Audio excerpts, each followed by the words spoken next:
So now, guys, we're going to move on to our next topic. And yes, we're going to talk about the Disney shareholder news. Yes. And, the business side, more people who got the shares got more money. Yay.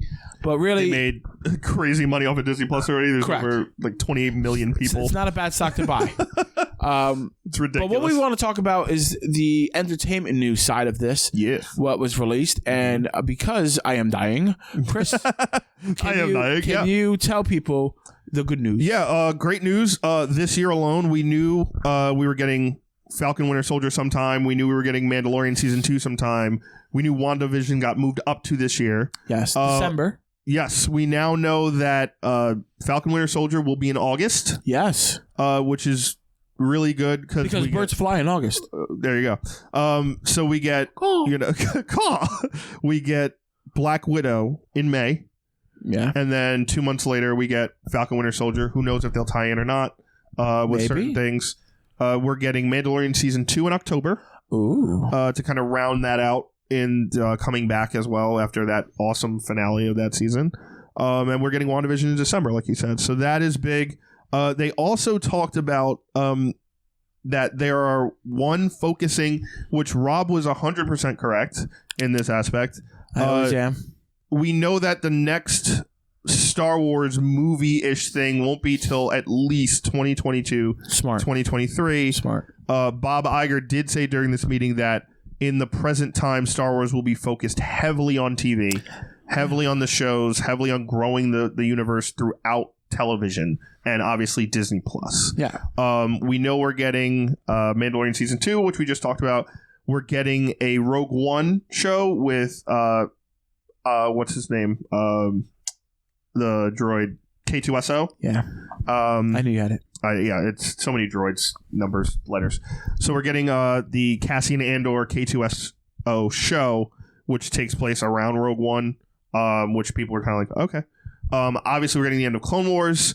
There's rumors of a massive sequel to Rebels, the cartoon show, which involves Ahsoka, older Ahsoka, Ezra, and Sabine, and all these characters you love, and Thrawn, which is a massive villain. He's a bad man. He's a bad man. And obviously, we know Obi-Wan will be at the very earliest next year. Yes. But obviously, they said there's more.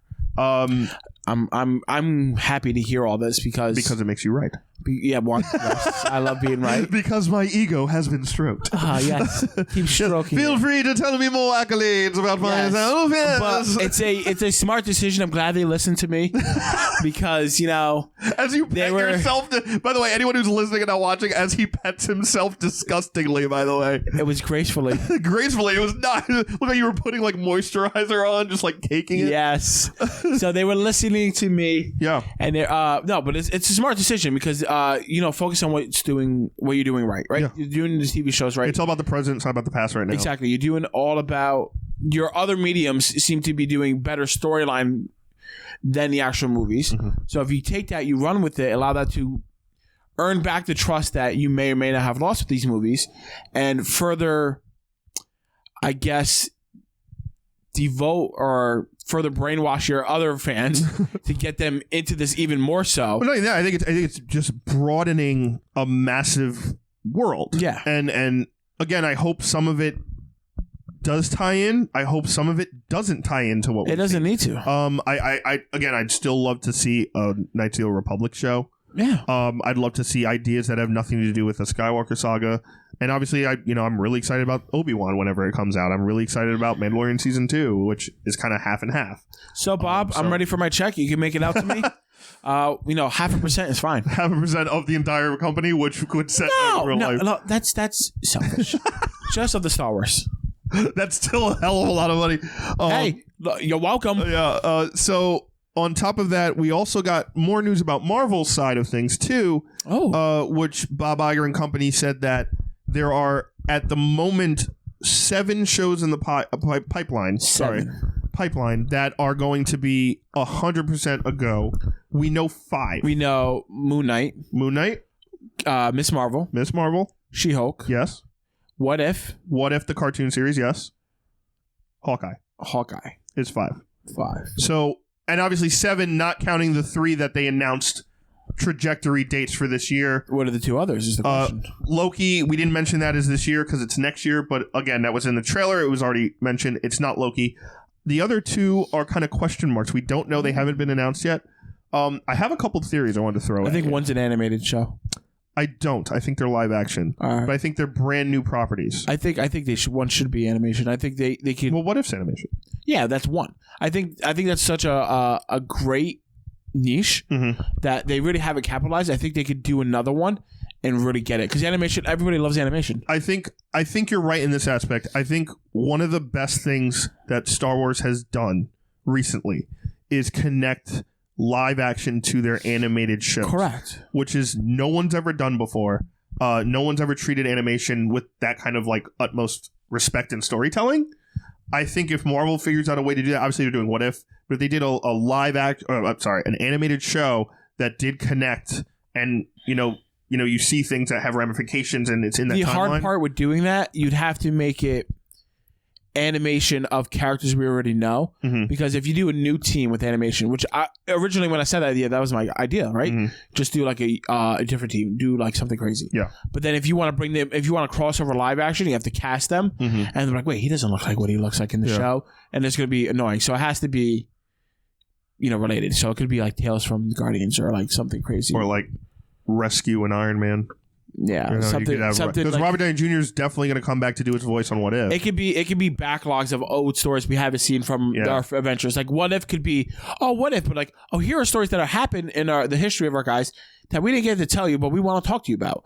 Or it could be just like a Hulk animated show, almost like how Clone Wars filled the gap between 2 and 3, and like it could fill the gap between like Iron Man 2 and 3 or Captain America Winter Soldier and Civil War. They could do all that kind of stuff, and that way it fills the gaps. You get the same people in there, and you don't have to worry about aging. You don't have to worry about. You get the voice. It sounds the same. You don't have to worry about casting again. So yeah. Well, here's one of my other theories. Yeah. I was trying to think of when I was doing the script and I added this, and I was thinking of like what is a niche of Marvel that hasn't been touched yet, right? The dark side. Yes. Like the monsters and stuff. But we're gonna see. We know Blade. We know we're getting Blade, which I'm so excited for. Is Blade a movie or a series? Movie. Okay. We're getting Blade. We're getting, we know that Doctor Strange 2 is going to be the darkest movie Marvel's ever done. We know WandaVision's going to tie into that. No color. Kind of. It's going to be black and white. Just black and white. I was thinking something more of like Savage. Something like in the Conan? wild. Like or the Conan. Savage Lands? I want a Conan series. No. Why not? I don't think it'll work. It could tie in. It could have history involved. I think they're doing. Here's the thing: they're doing cosmic. Yeah. They're doing obviously on Earth is kind of set, right? New York City, San Francisco, whatever. I think the only thing they haven't touched on is something like weird like that. If they introduce the Savage Lands in Doctor Strange universe, then yes. In Doctor Strange, like multiverse? In the multiverse, yeah. If we see that, yes. If maybe. Not, I think that's so different that it's hard to link up. What's the link? It just Conan. I'm not saying it links up now with what we know. I'm saying whenever this is a future property we're talking about, right? This is depending on how everything else ties in, which we don't know until we watch. This could be something that ties in the future. Okay. I don't know how and I don't know why, but I'm saying this is something that's really different that, they've done Conan movies before. They're, Arnold did them in the 80s. Momoa was in one in the early 2000s. They're okay, right? Yeah. Like this, it hasn't produced in a movie format. It's not Rambo. It's Conan. It's not, Hercules. It's Conan. Oh, Hercules. The Greek gods would be great. I love Hercules. The Greek gods aspect. Because I think the Eternals interact with the Greek gods, and we know the Greek gods, I think, are rumored to have connections with the Guardians.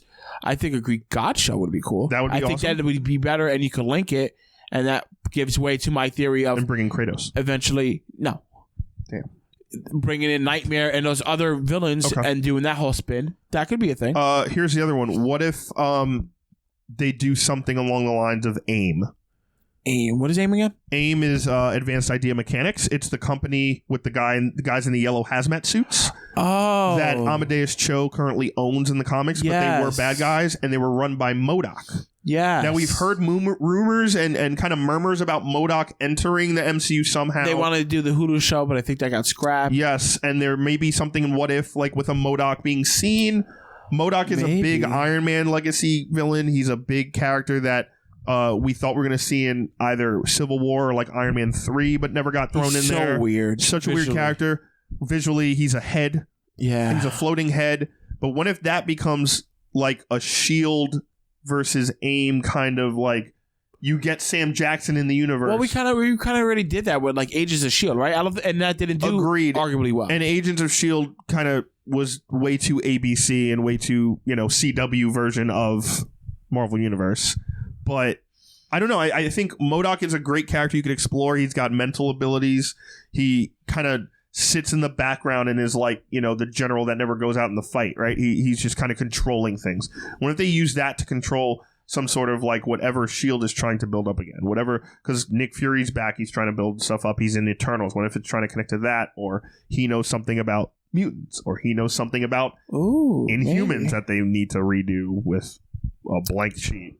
What could it be? Something like Interesting. that. All right, guys, let us know down in the comments below what you think these two mystery shows from Marvel are going to be. What is your theory on this? And are you excited for the Marvel slate coming out and the Star Wars movies coming out? Yeah. And are you happy that I'm right? Because I know I am.